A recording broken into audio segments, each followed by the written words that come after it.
There we go, David, over to you. Welcome. Thank you, Zulema, and welcome everybody.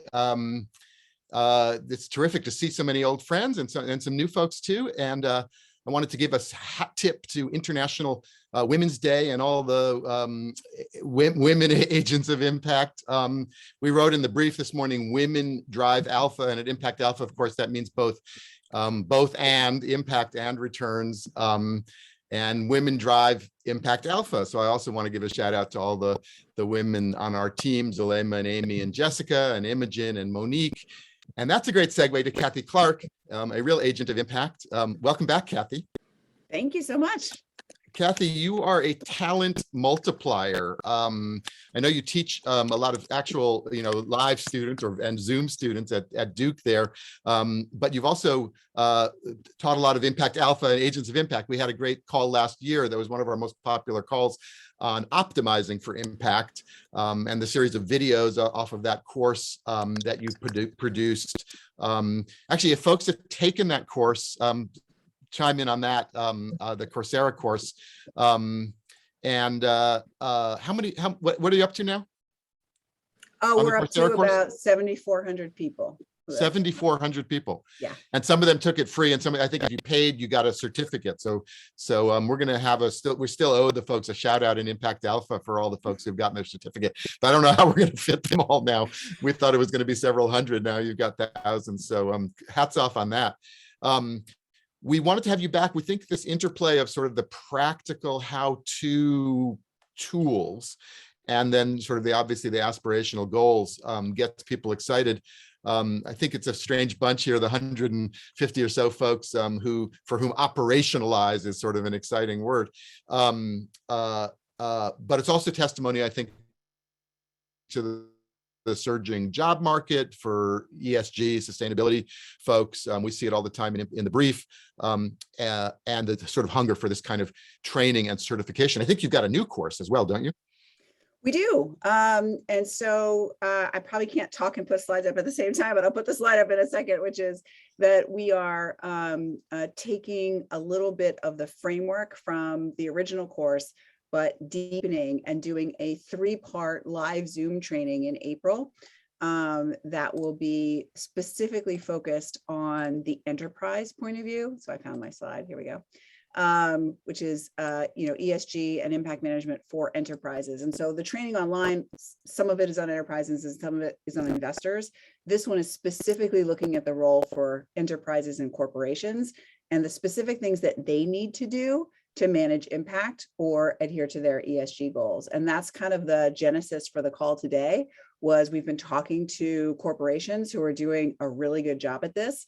And so we're so delighted to have Walmart and Salesforce here to tell us a little bit about how they're doing it. And because we want other people, it's not enough to kind of say, I'm doing some ESG and I'm reporting on some things. ESG really now is much more of a code book to how you operate and how you operate in a strategic way within the guidelines of what the planet can handle. And so I'm just really excited for the training that's coming up, but also for today to talk about the concrete experience.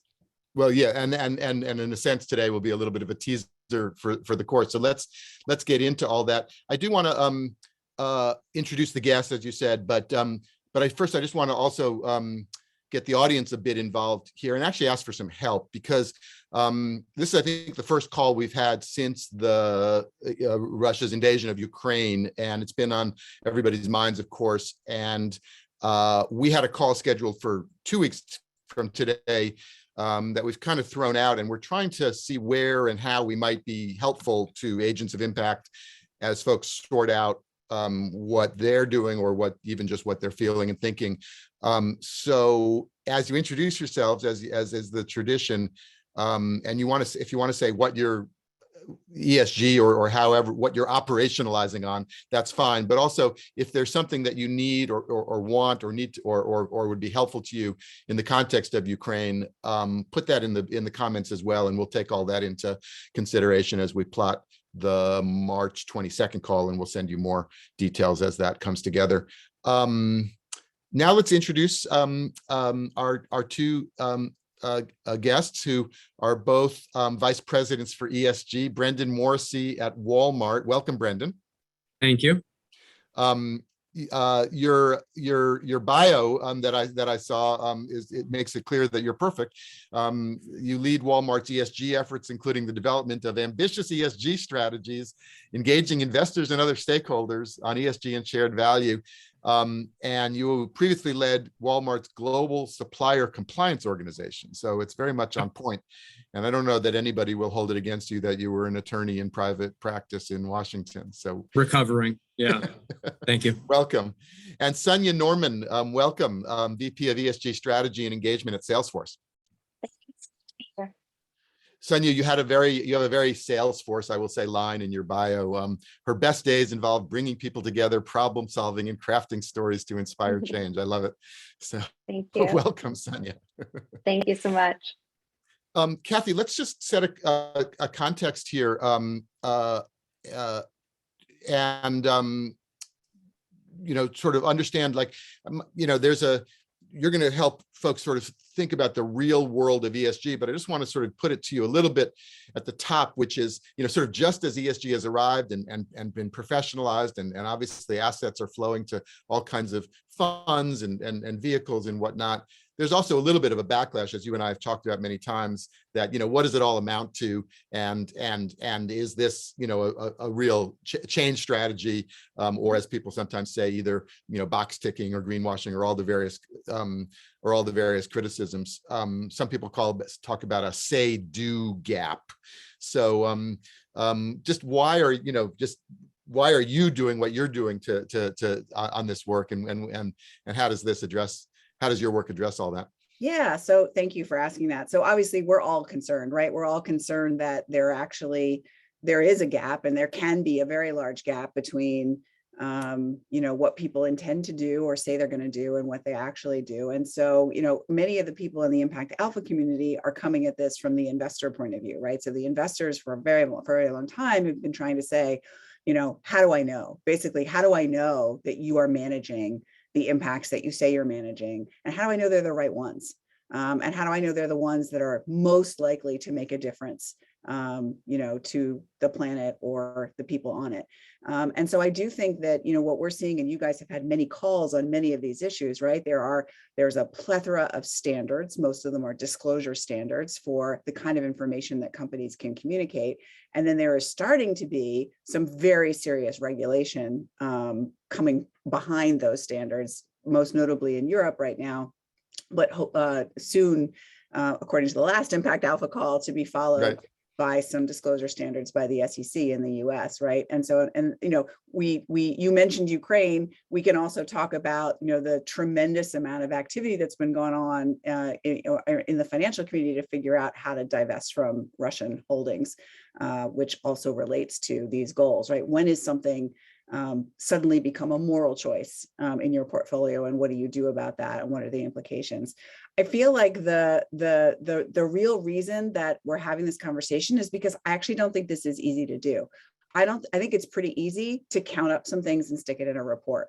I don't think it's easy, and I think our guests will agree with me. It's not easy at all to figure out what the levers are inside your company that you might actually want to push in a different way. To see whether you can, first and foremost, do something more efficiently, but then maybe even more importantly, create a better outcome, by reducing something that's bad or creating something that's good for people and planet. And so that's what's great about the explosion of the ESG market, and we have all these stats saying that ESG, investment has gone up. Well, what that means when an investor says, I want to invest in ESG, they have to reach out to companies, and then they have to see what are those companies actually doing, and the companies have to figure out how to do it. And so we're trying to support that. Luckily, we've been teaching impact investing. We're at a business school. This is what we actually teach, management. And so I just had a call earlier today where I was talking to someone who is running ESG and sustainability with her firm, and she said, I've never heard the term impact management before. What is that? Right? So what we're having is a blending of worlds, right? The impact worlds and the sustainability worlds and the ESG are coming together. I think of ESG as almost like a shell, right? It's a set of intentions, but it doesn't tell you what to do or how to do it. And so what I love to do, one of the things that gets me so much excited about what I do every day is I get to talk to people who are doing it and then share those lessons, right? And try to organize those. So, you know, I'd love to tell you a little bit more about how we organize them in a second, David, but that's the why. The why is to get into the nitty gritty of the lever pulling that everyone's trying to do and make it easier. Well, I will say that I love what you said about impact management, sort of having its day and becoming more broadly useful to a broader constituency of professionals. That's exactly what sort of the theory of Impact Alpha has always been: is sort of take the early adopters and offer it to the mainstream as they come along. I'm going to turn this over to you, Cathy. I don't want to sort of talk. I want you to be teaching us all. I will say also that as we said, the folks on this call are probably all could be up here teaching us all. So this is a little bit of helping people think about how not only what you're saying, but how you're teaching it as a way to sort of keep things organized. It's always very simple and clear. So Cathy, just walk us through it. Thank you. I only have one slide. I'm not going to teach a lot today. I'm going to actually let our guests talk about their work mostly, but I did want to give this as a frame, right? So one of the most important things that you can do when you're trying to do something new is say, well, is there a framework for that? And can that help me as kind of scaffolding, right? So this is the framework that we put in our online course with the UN, because this framework actually reflects the key pieces of standards, the UN standards, TCFD, SASB, GRI, all the major standards actually kind of assume that you're doing this framework. And so we're calling it the 4 universal steps. It ranges from how are you deciding what to do? How do you set your strategy? How do you decide what's material? How do you engage with stakeholders to do that? How do you then put your hands on the levers inside the company to make that happen? How do you manage that on an ongoing basis to optimize impact? So what you get as a result, you may not like, or you may be able to make it better. What do you do about that? And then the last step is where all this reporting has been in the reinforce. And what we're seeing is that people actually don't always start at the beginning. They may actually start at the end. They may start with a desire to report and then have to go back and say, well, what can we control inside the company to actually get that outcome to happen? And so that's the story that I'm hoping that we can unpack a little with Brendan and Sunya today, who've been through this process of figuring out kind of where do you pull the levers and how do you make this work across all 4 process steps in order to have really strong impact or ESG management. So with that, I think I'm going to start with you, Brendan, if you don't mind, if you could start by telling us a little bit about Walmart's journey in being more deliberate about, because the other thing that often happens, and I again heard this today in a call, is someone said, well, we did a lot of things, but they weren't really strategic. So maybe Brendan, you can tell us about that from your perspective. Yeah, and we're certainly guilty of that. I think as many early entrants into the space were. So prior to the 2005 time period, we were thinking about environmental and social issues at the company, and how what were the right things for us to be focused on, and how should we measure and report and things like that? What were our stakeholders saying about us and expecting of us? But really, in 2005, there was a big moment for us with Hurricane Katrina. It was a catalytic moment, I think, for the company on its overall sustainability journey. And that's what it was kind of called at the time, was sustainability. Now, ESG is a bit of a different concept. We can get to that in a minute. But as we were thinking about sustainability at the time, really, we showed up in communities in the wake of Hurricane Katrina in a way that people were not used to seeing us at the time. We were kind of known as a company that came into communities and didn't do great things to them.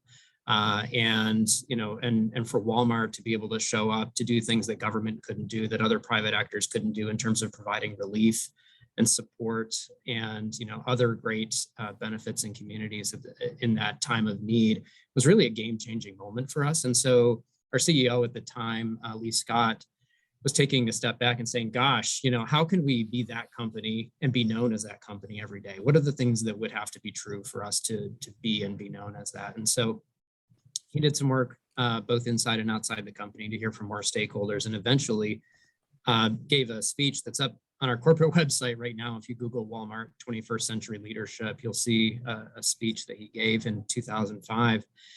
But he said a number of things in that speech, but we set 3 ambitious goals for the company. One was to generate zero waste. The second was to be powered 100% by renewable energy. And the third was to sell products that sustain our resources and the environment. And that was his language at the time. Those sound so easy. You could do those overnight, right? Right, exactly. So, I mean, it was so ambitious, in fact, that, nobody was really even talking in those terms. And we had honestly no clue as to how we were going to do it. And so, the ensuing 10 years or so was really a journey, to figure that out, start embedding the right practices through the business, figure out the right places where, we had to move the needle in order to achieve those objectives and things. And so we set up sustainable value networks across the company to help move the needle on some of these, towards some of these goals. Got good internal momentum, doubled our fleet efficiency, for example, between 2005 and 2015. And if you think about the size of Walmart's fleet, you see the trucks everywhere around the country. If you've spent any time on interstate highways, that's a feat. And so that was really important to us. And then early on, we wanted to be transparent, through our reporting. And so we were reporting on ethical sourcing issues at the time, and really started our sustainability reporting in 2007.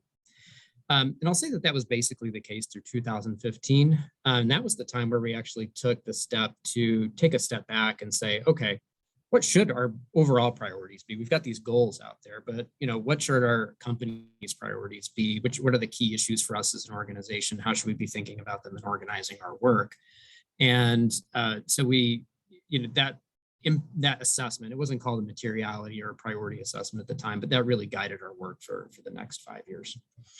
Meanwhile, ESG became a thing. So that's sort of what happened, in my view, when CSR and sustainability met the investment community. And the investment community understood that, the long-term health and resilience of companies was inextricably intertwined with companies' ability to manage these issues well into the future. And so we transitioned our overall approach formally to ESG in 2019. And the way that we're thinking about it, we could speak more about this later, I think, but it's not driven as an initiative, but rather a way of thinking about the company's business as a whole. I'll talk about it in terms of broadening our aperture in terms of what matters, as opposed to an initiative to get certain things done. But we stood up governance around ESG, including a steering committee. This is common, I think, in companies, and a bespoke disclosure committee that operates somewhat similar to a disclosure committee, like for your 10K or your proxy or things like that. The steering committee, I think, is really key for us because it comprises leaders from across the organization who have day-to-day responsibility for our priority issues. So our head of people, our head of HR is on the steering committee because, we have a number of issues that intimately touch on our own people proposition. And so who does it make sense to have represent, that function and make sure that we're focused on the right things, when it comes to those issues, but our head of HR, and then so on across the company. Finally, I'll just say we reset our priorities in 2021, to make sure, again, as our business evolved, as stakeholder expectations evolved, as society has evolved, that we're keeping up with the things that actually matter for us as a business and matter for society with respect to our business. And we transitioned our reporting approach accordingly. And so we're currently publishing a dedicated brief on each one of our topics so that stakeholders can follow along and understand what our aspirations are, what our strategies are, what our actions are, what our outcomes are in each of those topics. So that's kind of the whistle-stop tour of where we started and where we are today. Wow, that's great. So I heard some strategy setting, and I heard some very specific integrate, kind of governance things so that you can get other things done, right? And getting the right people into the room, HR, I'm sure you have other senior leadership on that committee. Yeah, it's a broad committee.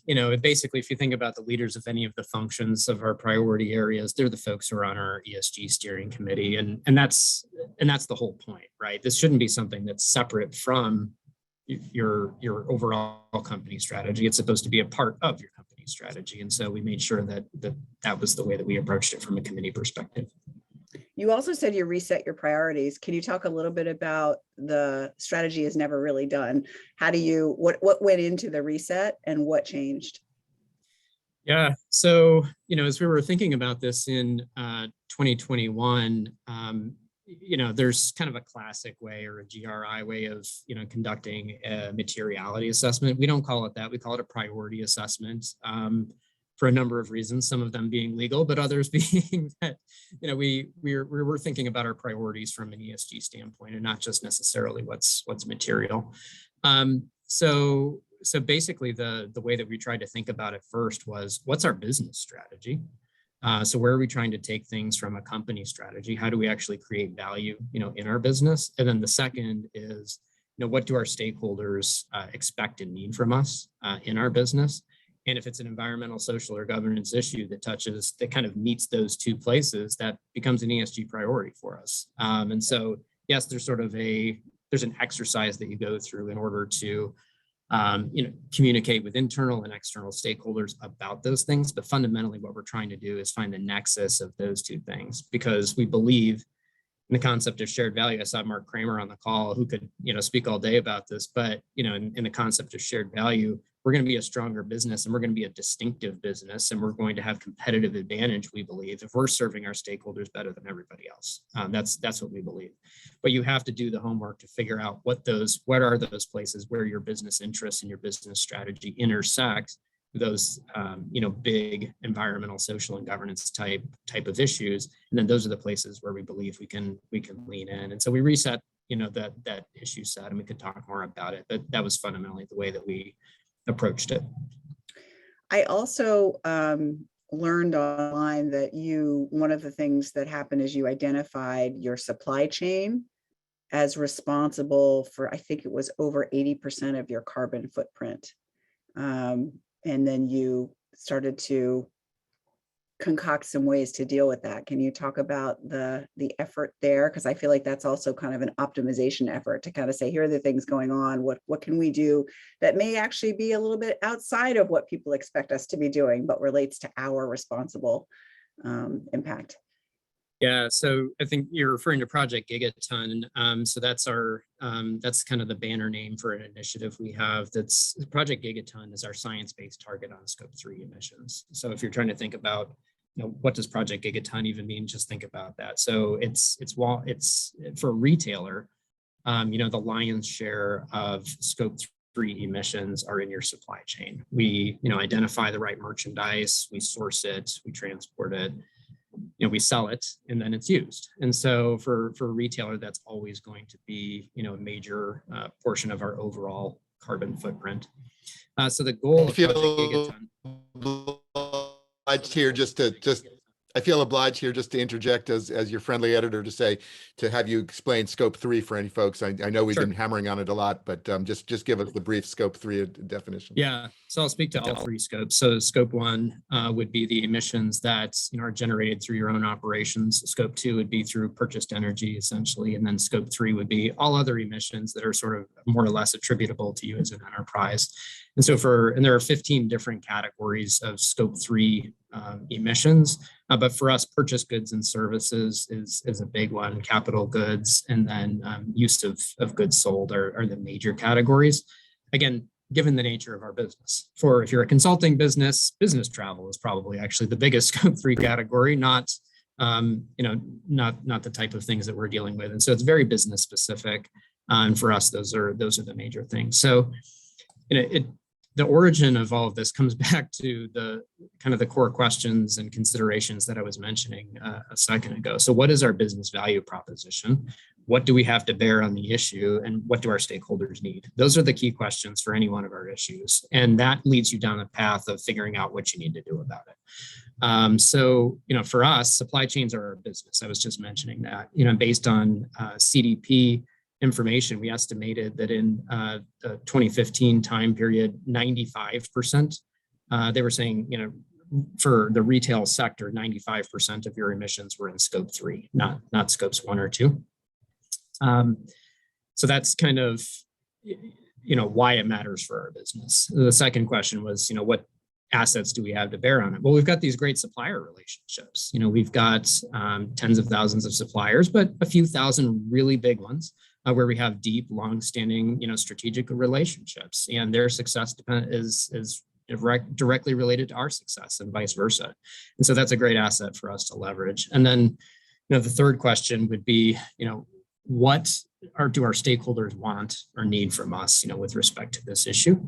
And, if you think back to that time and, continuing on through today, our stakeholders are aligned that we need to bring down emissions within value chains. That remains the case. So this is what the planet demands, of course, but it's also what's necessary to keep products on shelves. It's necessary for customers to satisfy their objectives, to keep our suppliers' businesses healthy, to keep communities resilient, and keep returns coming for shareholders. So as you think across our list of stakeholders, it's all aligned in this direction. So really what we did with Project Gigaton was just tried to understand, okay, we know we need to do something. We need to catalyze, work now to help draw down emissions in our scope 3 and with our suppliers' supply chains. But how do you do that? What do they need to get moving? Where are they today? And how can we be helpful?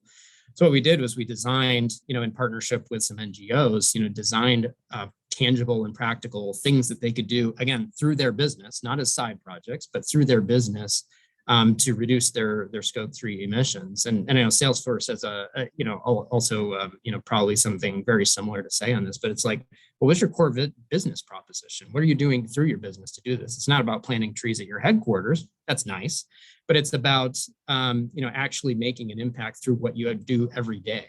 So for our, product suppliers, it's how do you make your products? It's where are you purchasing your energy? It's how are you transporting those things? It's, how are you designing the packaging so that it's optimized? How are you, increasing load size so that you're reducing fuel usage? And, how are you designing products, even, energy using products so that they use less energy? It's all of the above.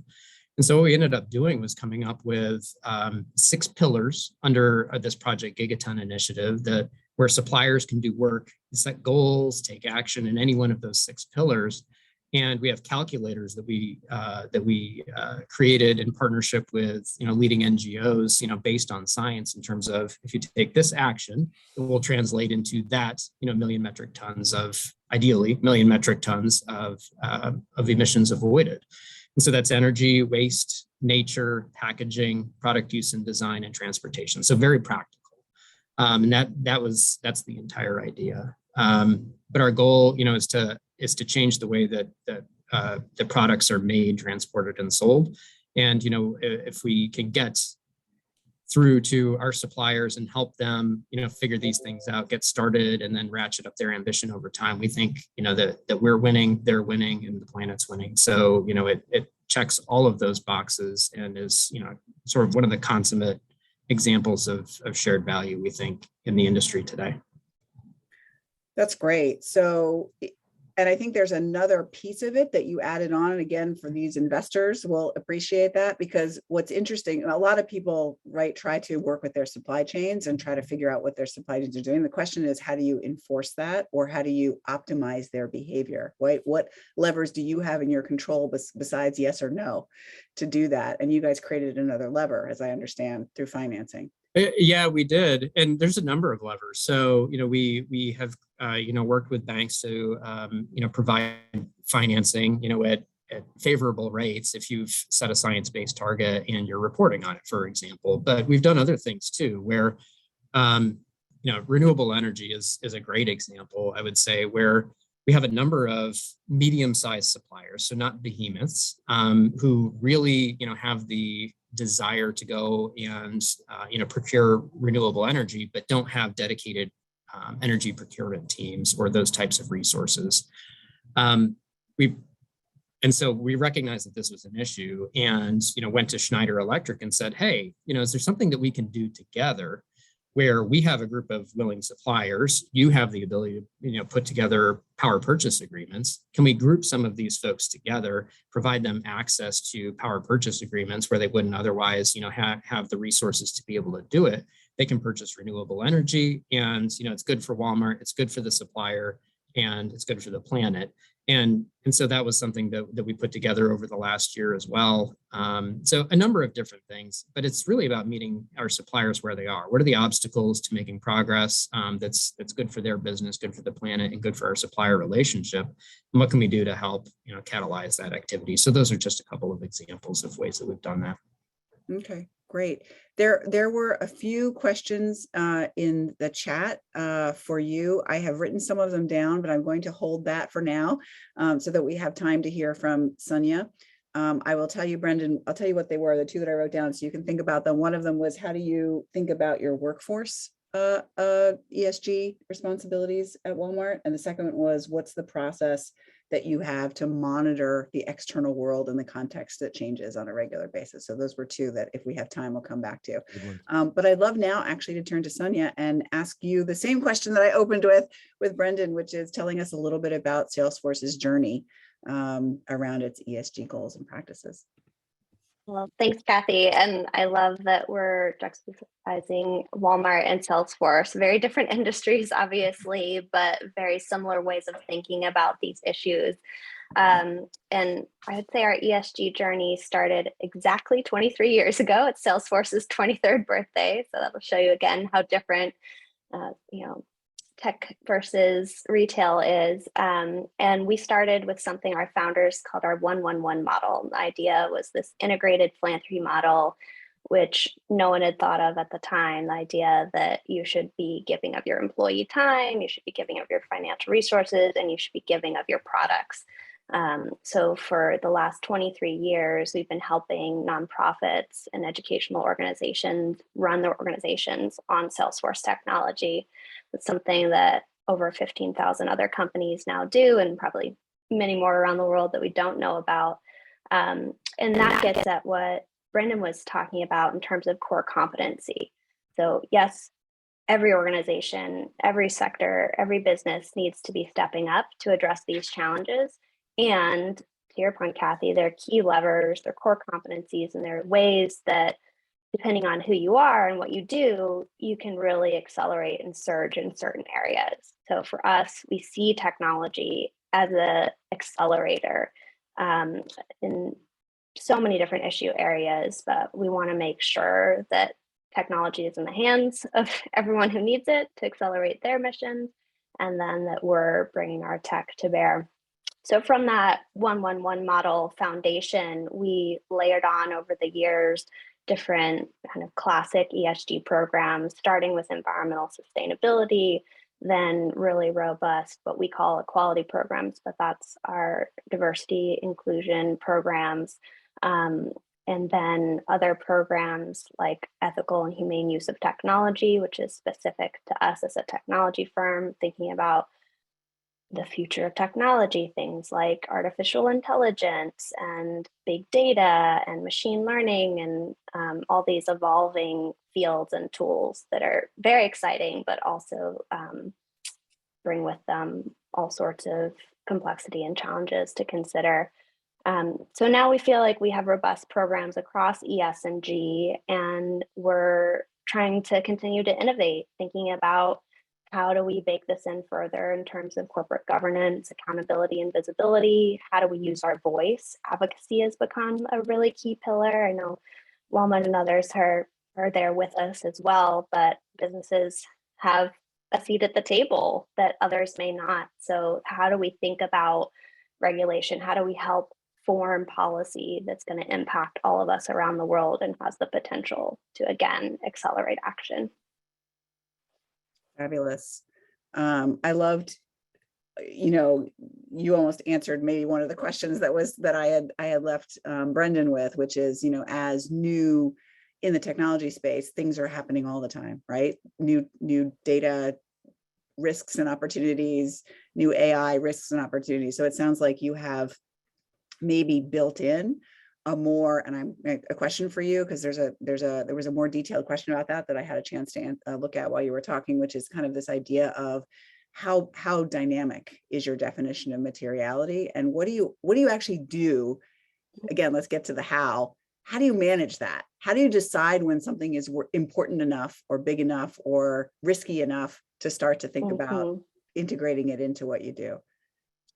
Yeah, I mean, it's interesting. We're in some ways in the business of looking into the future and making judgment calls on what's going to be relevant to all of our customers. So we were on the forefront of digital transformation IoT, Internet of Things, connected devices. Now we feel like bringing all of that innovation, future of work to issues like diversity and sustainability. But what does that actually look like tactically? We do a prioritization exercise, a listening exercise with our stakeholders every couple of years to make sure, one, we're deeply listening to all of our key stakeholders, of course, investors, but also, customers, partners, employees, NGO community, activists. We want to make sure we understand not only what they feel is most material to our business, but also what they're observing in terms of the impacts we're having on the environment and society. So we've adopted that double materiality concept coming out of the EU. And we think it's important to look inside out and outside in. And then Can I just pause you on that, Sunya? Again, Sure. double materiality is an important concept, and you sort of just explained it, but just give us one more sentence on it. Yeah, it's the concept that you're looking at how the ESG issues impact your value creation as an enterprise. So your ability to be successful as a business, a for-profit entity over time. And That's single. And then looking at the second piece of it, which is your business's impact on social and environmental and other issues. So more of the kind of footprint from, if you think about it from a climate perspective, what's your carbon footprint? What's the impact you're having in the communities where you live and work? What is your supply chain doing? What's the end of life for your products if you have them? Great. Salesforce recently announced that it is basing executive compensation in part on performance to ESG. That's really intriguing. Can you tell us how that works in practice? Yeah, we're so excited about this. I think this is a natural addition to ways we've been integrating ESG and these important issues into our governance and our accountability as a company for many years. We started with our strategic plan. So everything that the company aligns around each fiscal year in terms of priorities always has included ESG issues. And that has KPIs, key performance indicators that our leaders are measured on. And so inherently is informally linked to compensation and has been for quite some time. And of course, we have a lot of the governance that Brendan was talking about in terms of internal committees that are responsible for these topics. And we have a few different formal board committees as well who have regular updates from key impact leaders and are holding us accountable, which is amazing. But this just adds another layer of accountability that is a really important signal to everyone at the company. Salesforce is now over 75,000 employees. We've grown dramatically over the last few years. We've nearly doubled over the last few years from an employee perspective. So the piece of this that I'm the most excited about is really showing our own company how serious we are about this. And for folks who are just joining who may not have as much of the kind of lived experience of our culture and our corporate DNA that many of us who've been around for a while, I think it's a very quick proxy to show that the say-do ratio and the intentions of the company are in the right place. Can I kind of double click on that just to go one step deeper? So, a lot of times people are very intrigued by the idea of incentives. But then when you actually get to, an individual saying, well, what is in my control, right? If this is going to be everyone around me is going to get compensated for things that they have influence on, what do I have influence on? Can you give a concrete example of, what a manager can do that falls within this that we can understand? Sure. Yeah. And we debated that topic as well, the ability for individuals to influence these outcomes. But look, we already tell our chief executives that they're responsible for every single business outcome that the business has. Whether you're the head of procurement, the head of legal, the head of sales, you're tracking towards top line business outcomes. So this should be no different.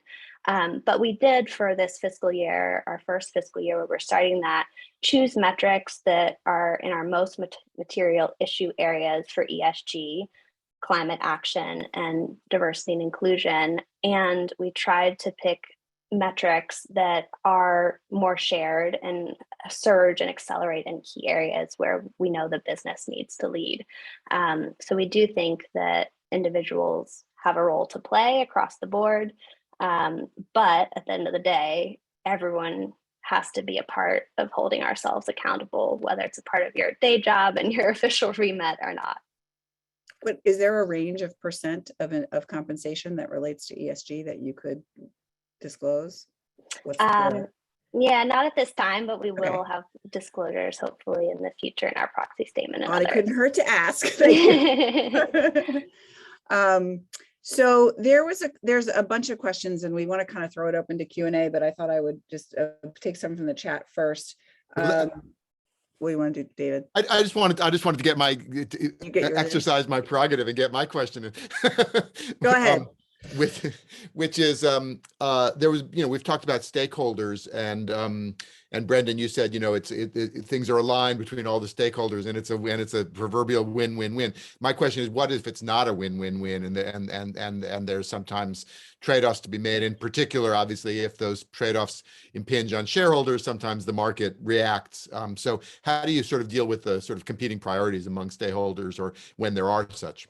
Yeah, so you can't satisfy everybody all of the time, and you have to sacrifice sometimes the short term for the long term, and sometimes the long term for the short term, and these are all competing considerations. So, at the end of the day, as a management team, you're running a business, for the long-term health of the organization and to deliver value for your stakeholders as a whole as best you can. And so, what I'd say is our overall strategies are pegged to that type of mindset. But if you go in thinking that, well, gosh, there's going to be a magical solution that's going to satisfy our shareholders and our associates and our customers and our suppliers all at the same time, then you're probably going to be disappointed. Now, many solutions in the space can satisfy the needs of many of those stakeholder groups at the same time, but there obviously have to be compromises. Could I ask a follow-up, which the trade-offs discussion leads me to think that you have to have a lot of emotional intelligence to have the jobs that you guys have, because you're actually doing trade-offs between, sometimes constituencies, right, within your organization or outside of it, that may have more power than you, and so there's a lot of soft power going on. And there's a question here around, are there soft wiring levers? And you, Brendan, at the beginning, you talked about this idea that actually we think of this as a way of thinking. Could you talk a little bit about the way of thinking and soft power maybe together, and how that has played out, how you think about it, perhaps? Yeah, sure. So, one way to think about this is, oh my gosh, our stakeholders are yelling at us about our ESG performance. We've got to do something, and let's go start some new initiatives and then report on them, and that'll solve the problem. If that is your way of thinking, and that you're not going to get anything done internally, you're not going to get buy-in internally, you're not going to get the outcomes that you want, and you're not going to satisfy your external stakeholders. If you approach it from the perspective of, gosh, we've had an aperture about this wide in terms of thinking through, the issues that matter to us as a company and our overall strategy going forward. But as it turns out, after listening to our stakeholders, after, doing the right due diligence and things like that, the range of issues that really matter to us strategically as a company is quite a bit wider. It's about this wide. And what we need to do is bring all of that into our overall strategic planning. And so that's the way in which I think it will be successful. Any other way will lead to people doing things as side projects. And that means it won't be resourced, it won't be done, it won't be executed the way that it needs to be done. And again, you'll disappoint everyone. If what you're doing is counseling people on what matters, for their business within the realm that they do influence, and given their current set of priorities and the long-term health of the organization, then it stands a much better chance of sticking and, being meaningful to them. So if I'm the head of, people at a company, and the head of ESG at the company is coming and saying, gosh, we've got these stakeholders beating down our door, they want to know our turnover rate, they might say, well, I have no motivation whatsoever to provide that to them. If you're having a different conversation, which is, how are we thinking about our overall people proposition, when it comes to, delivering for our customers, delivering value to those associates, delivering to, our shareholders, they're all aligned that we need to be attracting and retaining talent, and that there's a broad interest in knowing how we're doing that. That's a very different conversation. And, the buy-in and the overall appetite for taking on these issues and digging into them, I think is much greater if that's the way that you're approaching it. Yeah, so really, I'm not sure if really, that completely answered the question. It does. It's really, really insightful, because I think we always think of it as like stakeholder driven because we care about double materiality, but you're saying actually it has to be generated from a different place inside. Sunya, did you want to add to that? Yeah, I just wanted to call out that what Brendan also just demonstrated is that we're all translators. So hopefully everyone noticed when he was talking, he shifted his language. So I think we're talking about meeting stakeholders where they are, meeting suppliers where they are, but there's actually literal translation that we do in our jobs when we go to enter a different room, virtual or otherwise these days, to make sure that we're showing up as humans and understanding the pain points of who we're talking to and the business priorities. And often that comes with literally shifting from turnover to talent strategy or retention strategy or culture or whatever, is the lens that the key audience is coming from. That's so insightful and so useful. There was a question that I would put into the kind of last category of reinforce, which was, how have investors responded? So investors are getting your, information about what you do from your reports and so on. And have they constructively reinforced the ESG activities that you're undertaking? Have they been neutral or have they been negative? I'm going to reword your question a little bit. Brenda. Sure. That's a difficult one to answer, because on the one hand, we have, I think, a group of investor stakeholders who were really clamoring to be able to put some of the information that we have been reporting over the last several years into the right context. So we've been reporting, great information about our emissions, about, key performance indicators with respect to our people proposition, with respect to our ethics and compliance training, things like that.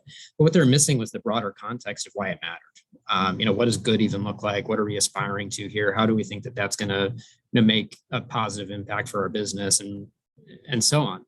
So what we tried to do is reframe our reporting, around that. So again, taking an issue by issue approach, we say, look, here's why the issue matters. Here's what our strategy is. Here's how we're measuring it and, where we are. That's what we've tried to do right now. And we've gotten a very good reception on that. So it provides more context around some of that. What I will say, though, is that the immaturity of the field sometimes means that other people don't actually care that much about the context. And what they want to do is just put some data into, a model and run it and compare us to our competitors. And so what we need to do, I think, in the field is think about the ways in which we can do both of those. So for the people who truly want to understand, what our strategy is to not only survive, but thrive in the future and beat the competition, you have to be able to put it in the right context. You can't just, take certain metrics and call it a day. But for people who do want data because they believe it impacts their fundamental analysis and things like that, they need that too. And so, we've had, I think, good appreciation for some of the work that we've done over the last couple of years, but there continues to be great interest in knowing more and deeper information, about certain of the things that we're doing. Sunya, would you care to answer that too? Sure. Yeah, happy to. Big picture, I love engaging directly with our investor community and our analyst community, because it's just great to hear from these critical stakeholders and have those conversations.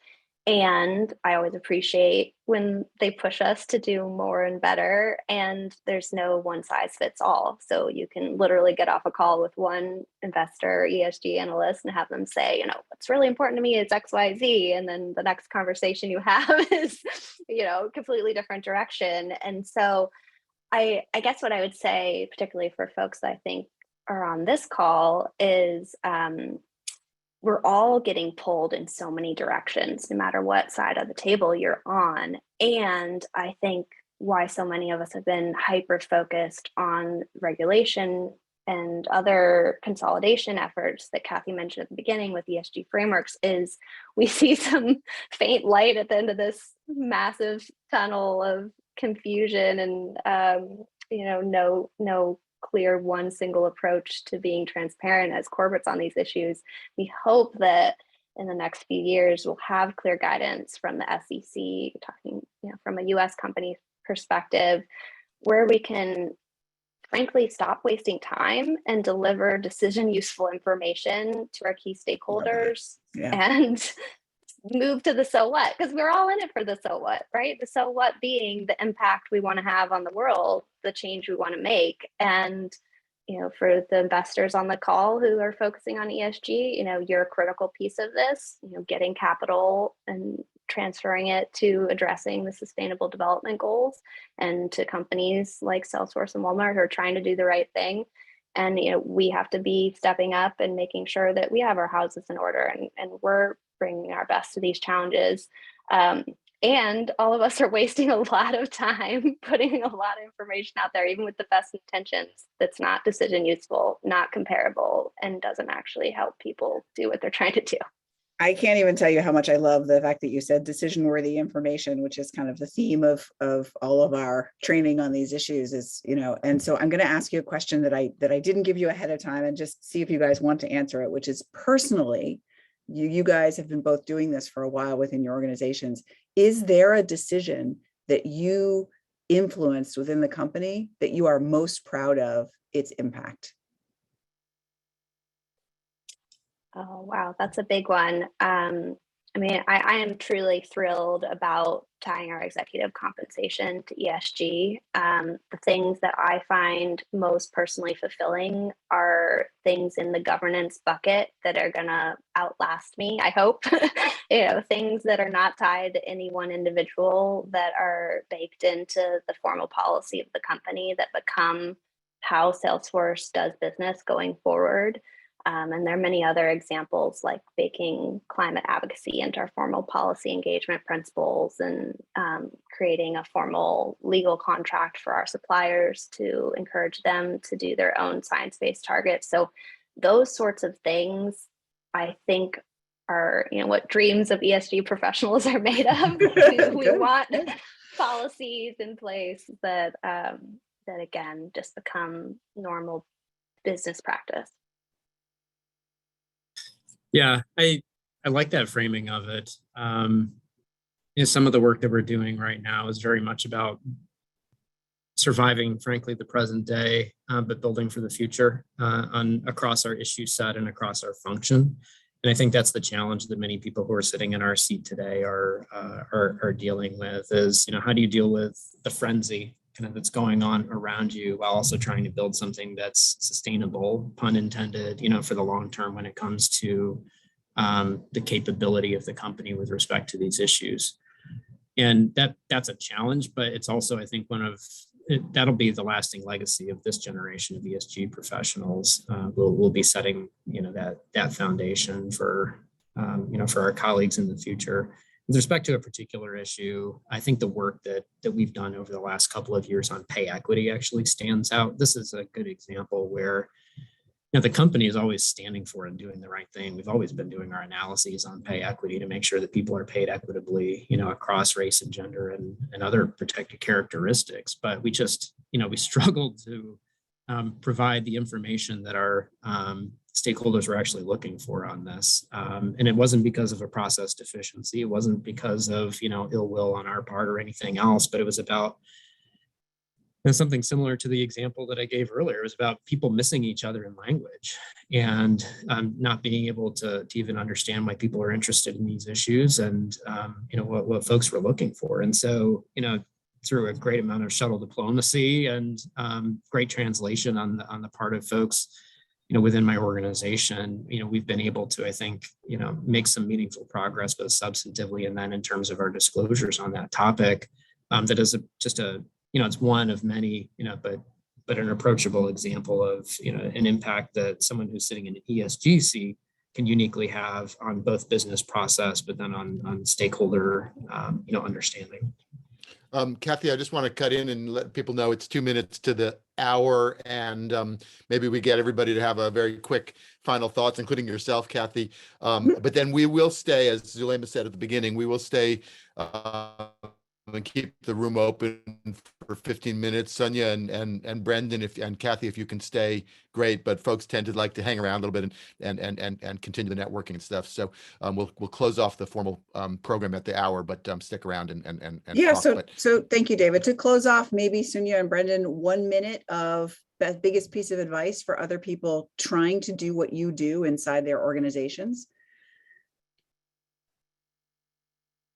Sure, I can kick it off. I think keeping the North Star of what do you truly do best as an organization? Who are you? At the end of the day, what's your lever to pull? Where can you uniquely position yourself to create impact? We should not all be working on all of the issues, focus in, and you definitely will never be able to please everyone at the same time. So leave that behind. Don't waste your energy on that and focus in on a few big bets. Great. Brendan? Well, gosh, I was going to say something very similar. So I'll just say what she said. Yes. Know your strategy, know your business, know your levers, know your stakeholders, and, design your strategy accordingly. Great. So there are some other really good questions in the chat if people want to stay on, but I'm going to wrap it up now by thanking our two guests, Sunya and Brendan, for an amazing conversation, and inviting anyone who has found this interesting and wants to go deeper to attend our Zoom training in April. And I just put the link and the discount code in the chat again. But we would love to have you, and there are still some slots available, and we'll be having conversations like this with companies, but they're actually, bringing their experience and kind of going through some things together and doing this in a more case study depth way. So really look forward to doing that with everyone. And thank you, David, for hosting us. Well, thank you, Cathy, and thank you, Brendan and Sunya, for such a good discussion, and for making it so easy for me, Cathy. Thank you. My pleasure. I know, Sunya, I think particularly had a hard stop. So do feel free to go, and obviously everybody else can feel free to go if they want, but do stick around if you can. And I was gonna just now we're in sort of the after party. So I'll take my prerogative and say, I always remember Paul Pullman at Unilever, when he was still there, said, who was a very big champion of sort of corporate sustainability initiatives, and said he had never been asked on an analyst conference call, on a quarterly call, about any of their sustainability initiatives or ESG. I wonder whether either Salesforce, or whether Mark Benioff at Salesforce or at Walmart, whether the investment analysts, not the ESG impact types, but the investment analysts, have ever asked about this stuff. For us, yes. But it's our people proposition. It's actually a regular topic. And so, from an environmental sustainability point, I think the answer is no. What we're deliberate about doing, though, is making sure that in our prepared remarks, we're getting the right messages across on our priority ESG issues as they match up to our overall business strategy. So we call our business strategy the flywheel, and that's the thing that we're always, talking to the street about from a strategy perspective. And there are, components of that are directly related to our ESG strategy. Obviously, our ESG strategy is our business strategy, and so, but messaging that in the right way to the market, it can be difficult sometimes. It can make it sound like if you embed it too much, it can distract you from some of the core things that people do care about. If you push it off to the side, deal with it at the end, then it sounds like it's not actually part of your strategy. So we struggle with that a little bit. we do get questions quite a bit on our associate value proposition because we're a huge employer and our success is so invested in the success of our associates. We employ 2.3 million people around the world in over 10,000 communities. It impacts communities directly. It impacts our business greatly. It impacts 2.3 million people every time we make strategic change of direction. So that is something that we get frequent questions about. Unfortunately, I do need to drop in a second, but I echo everything that Brendan just said, and we're taking a very similar approach. And I think one of the things that the pandemic allowed us to do is bring a lot more humanity into these conversations, which is just so absurd that we needed this massive public health crisis to be more human and bring our full selves to the work context, because obviously businesses are just a bunch of humans at the end of the day. But an example, what I mean by that is in our last earnings call, our co-CEO and founder, Mark Benioff, opened by talking about what was top of mind for him. The Ukraine crisis, the climate crisis, things that, he's just observing what's present for him and what he's talking about with others in his circles. And I think that that's something that hopefully is here to stay, is business leaders feeling the permission to pull in their perspective, and they have a very unique perspective and often are kind of the trendsetters and on the cutting edge of all of these issues. And so I really hope that those sorts of conversations continue. But thank you all so much for having me. Thank you so much for joining us. So appreciate it, Sunya. Take care. Thank you, Sunya. I wanted to ask, and now it's just for you, Brendan, there was a really good question in the chat of basically saying kind of, where does your role fit in the organization? And maybe you could talk about where it might fit in other organizations and what you think might, how that looks to you and what questions you would ask about it. Let's put it that way. Yeah, gosh. We've done some benchmarking, and with some of our trade associations, we've done benchmarking too. And there's all sorts of different models, and probably all of them work as long as you have the right governance in place to make sure that the right stakeholders are being heard and are at the table and have a say. Where I sit in my organization is I report to our chief sustainability officer, and she reports to our head of corporate affairs, and he reports to our CEO. So I kind of live within the corporate affairs organization. That I think is as much a matter of history as it is of strategy. I know other organizations situate this function within their legal departments, for example, or may do it in a compliance department, or may do it in a strategy and innovation department. And you could think about any of those, as models that might make sense given the way the company operates. For us, it makes sense because with our corporate affairs organization, what we consider ourselves are counselors to the business. And so what we're trying to do is help our business get stronger and more resilient every day through any number of levers. It's not just reputational, it's creating license to operate, it's counseling them on their overall strategies and stakeholder impressions and things like that. So if you think about it in that sense, the ESG function rolling up under that part of the company, I think makes quite a bit of sense. Great. David, do you have anything, or does anyone else want to raise their hand and take themselves off mute and actually chat in? We can do that if you want. I just want to put it out to everybody, and including to you, Brendan and Cathy, but also to everybody. We and this came up actually on the 2 week ago call of the scope 3 for the S. So we've been trying to think about what the analogy for all the external implications of and supply chain implications and downstream and upstream implications on climate. But what is that on the social side? And if anybody, including you, Brendan, if have thoughts on that, we'll put a post together on that in the near future. Yeah, I mean, if you think about our business, all the things that I said about Project Gigaton and why it was so important for us would also apply for people-related issues in supply chains. And at the outset of the call, you mentioned that my background was in responsible sourcing and supplier compliance, as we were calling it at Walmart at the time.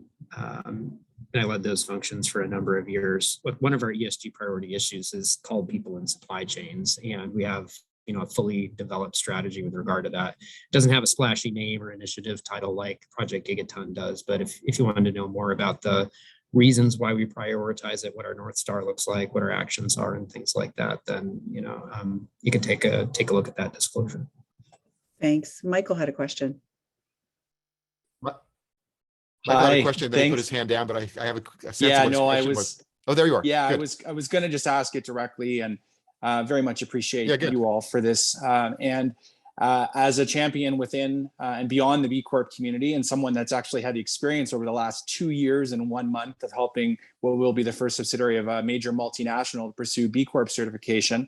You'll see that announcement shortly. But I really think it's important we talk about certified B corporations and public benefit corporations, particularly if it's part of this discussion around how to rebalance from shareholder primacy to really advancing what's needed, which is stakeholder capitalism and beyond. So I'd really love to hear Brendan's thoughts, particularly from that legal perspective and also from that gold standard of pursuing B Corp. Would love to hear any thoughts or observations, at least how you've thought about it internally, and whether that's even within the realm of the roadmap to becoming a regenerative company. Thank you.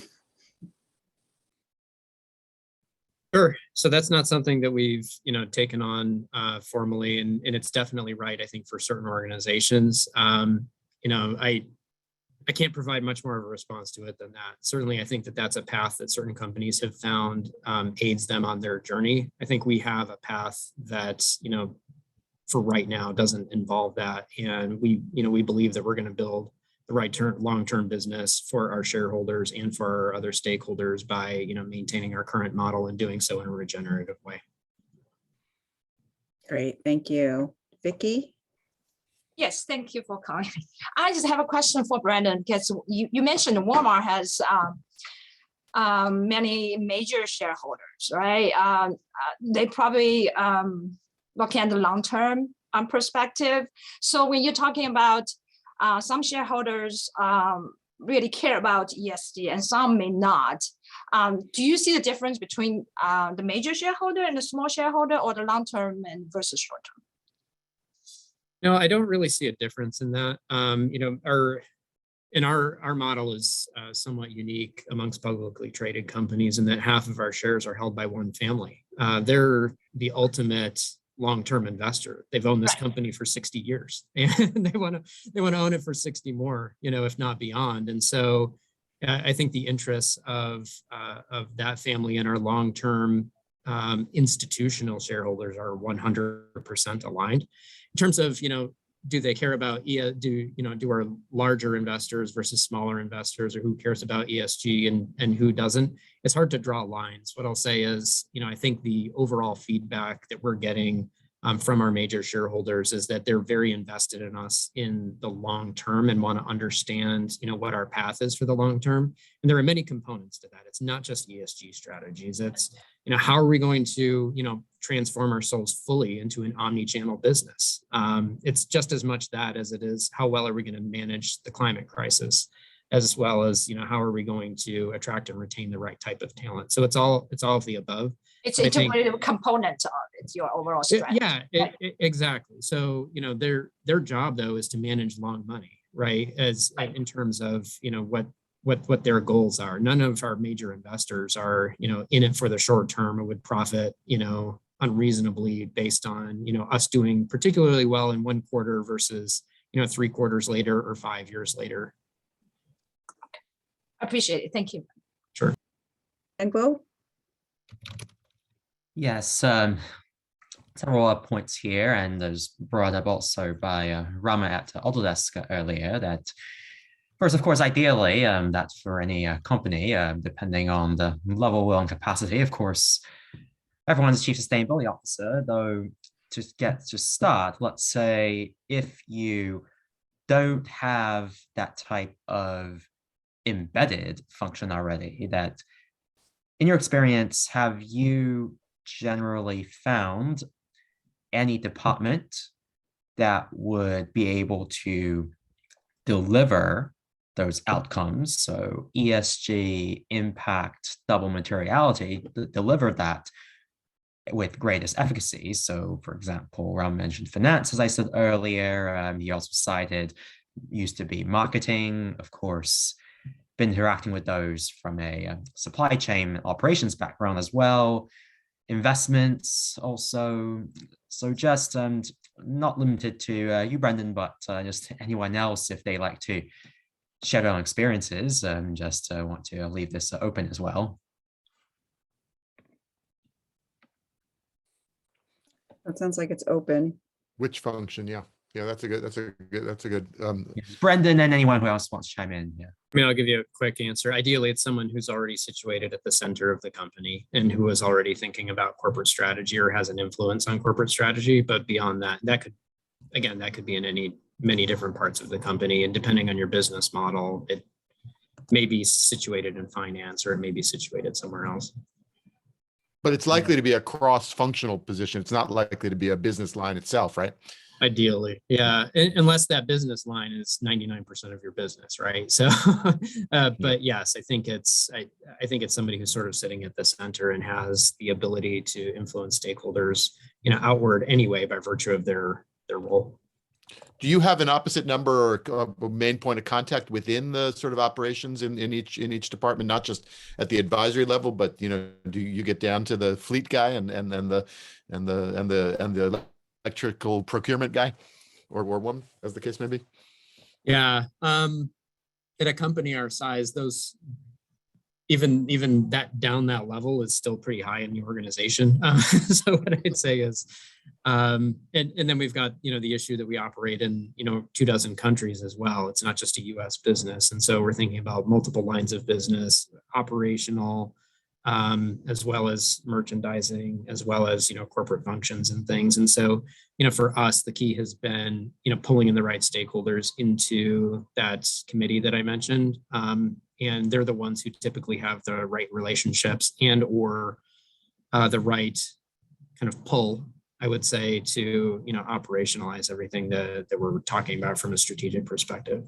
But just to make maybe pick an obvious example, you mentioned fleet earlier and cutting emissions from the fleet, and there's now obviously a big push to electrify and the decisions around that, and there's a lot of obviously infrastructure and whatnot that has to be built to make all that work. Do the people in fleets across countries have those goals that are aligned with your larger plan to make all that happen? Yes, absolutely. And so, and that's by virtue of, the structure that we've set up, deliberately within the organization. In fact, we have a sustainability team that sits within our transportation team. So it's, they've got not only our, is our corporate sustainability team helping to make sure that they're focused on the right things, but they've got a sustainability team that is laser focused on transitioning our fleet, and last mile and, any number of other things, through the business, because that's going to be what matters, for the health of that organization going forward. Yeah, and Amy had something to add about diversity as well. So that, and then move to Jane. Amy? Oh, no, just to add to your point, I just thought I like when I heard someone else talk about employee engagement, and I like the way you said everyone can be sustainability. Like if we all can act on these imperatives, if we could all can act on the SDGs every day, we can really do it faster than just a few people. But thank you very much, Cathy. Nice to hear you today. Thank you. Thanks for joining us. David, do you usually wrap up around now? What's the? Yeah, but if Jane has something to say, we should let Jane finish up, because then I actually have to run. Okay, too. I do as well. Yeah. I appreciate the time. Thank you. I just am very curious. Hi, Brandon. Cathy, yeah, thank you for having us. Brandon, I'm really curious to hear about the challenges that Walmart has faced in addressing Scope 3 emissions. Sure. I mean, for a company like Walmart, Scope 3 would, getting to net zero essentially means the whole world has to transition to net zero, to be honest with you, given the breadth of, and I'm not joking, given the breadth of what we sell, how products are produced, and things like that. So that is the challenge. Now, the question is, what role do we play in helping to catalyze the right type of activity and move the ball forward? That is much more manageable. We know what our assets are. We have those supplier relationships. We know generally the direction of travel, and we've made pretty good progress to date. I mentioned our goal was 1 billion metric tons of emissions avoided or reduced over the course of a 15-year period. We're about halfway there already, 4 years in. So that's not victory, but it's a great place to be, and certainly good momentum as we think about the next phase of what it means to get to net zero, which is what we're helping the world do. So we're waiting for the 2 gigaton initiative, Brendan. Cathy, just to your point, let's let everybody go. I want to thank you again. Obviously, it's terrific, Cathy, to have you back and helping us sort through all this. Brendan, obviously, thank you for sharing. Sunya in absentia and everybody on the call. Again, happy International Women's Day, and go forth and make some impact. And we'll see you back here in 2 weeks. Keep track of the brief, and we'll let you know the programming going forward. But thanks, everybody. Thanks, everyone. Take care. Bye-bye.